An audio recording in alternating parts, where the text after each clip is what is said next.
Hello my dear fan, I M A celebrity বন্ধু রফিক। আমার পাশে আছেন ইয়ং বন্ধু তানচিল। আমরা এখন স্বাধীন দেশের নাগরিক, আর স্বাধীন দেশের নাগরিক আমরা ভালো লাগছে।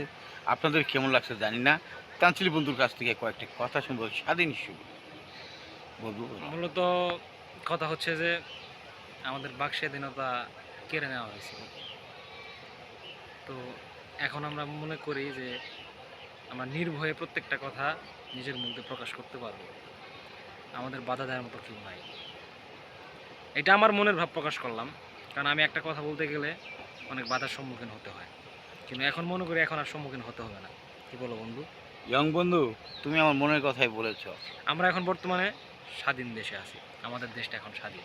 আমাদের দেশ এখন মন স্বাধীন, খুলে বাংলা কথা বলবো, স্বাধীন হয়েছে। বাংলায় প্রাণ খুলে হাসবো, প্রাণ খুলে চলাফেরা করবো। ধন্যবাদ তানচিল ভাই তোমাকে। জয় বাংলা।